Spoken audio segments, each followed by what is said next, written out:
Setry ny finoana indray kosa ny tanterahana ny alady voalohany volana desambra lasa teo ny aladiny mpitandrina teo anivon'eftrika mambody fatra martiora izay natokany fiangonana itrotroanam-bavaka ny mpitandrina Rakotondranay volaza somovady fanadihadiana mipana amin'izay no andao rahantsika ao anatin'ity fanadihadiana miaraka ity.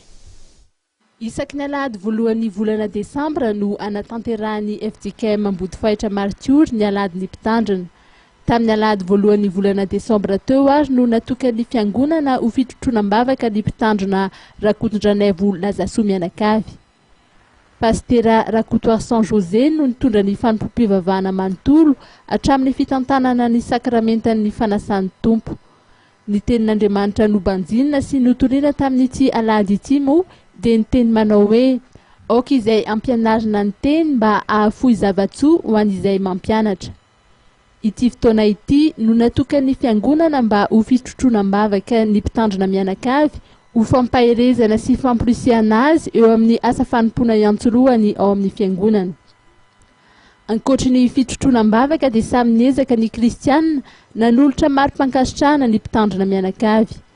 Amin'ny taona 2024 moa dia ho feno 10 taona ny fiara-miasan'ny fiangonana FJKM mambody fahitra martiora sy pastera Lazasoa Rakotondranay mianakavy ary isy ny fankalazana izany fa 10 taona niarahany asa izany.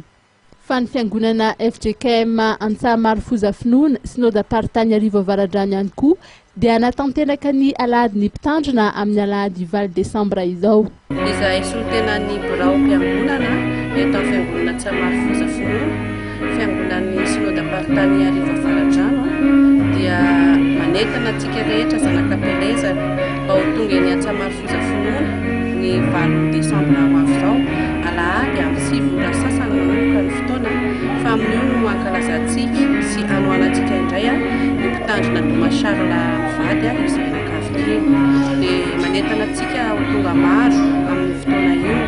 Isy ny fiara fitaterana izay raisintsika afaka raisina izy amin'ny sopiria amin'ny 9 ora maraina ny fiangaina. Eny an-toerana koa dia ohatrany araka ny mahazatrantsika ihany dia misy sakafo izay vidiana amin'ny vidiny mirana izay karakarain'ny fiangonana. Koa manentana antsika mba ho tonga isika mianakavy ho tonga maro araka ny teny ao amin'ny hebreo moa izay niraisin'ny pastera mpitandrina Domasarla mivady hoe tsarovy ny mpitondranareo izay nitory ny tenin'Andriamanitra taminareo dia amin'ny fotoana izany no samy atsiarontsika ary trotroam-bavaka ihany koa sy anohana ny mpitandrina antsika eny an-toerana. Fotoan-dehibe ho an'ny FJKM Antsahamaro Fozany alady Val Desambra izao satria io no natokany fiangonana ho alady ny mpitandrina dia ny pastera Domasarla sy ny ankohonany ko antenaina fa ho tonga maro ny zanak'ampelezana any Antsahamaro Foza amin'ny alady izao satria efa misy rahateo ny fiara iombonana nomany ny fiangonana.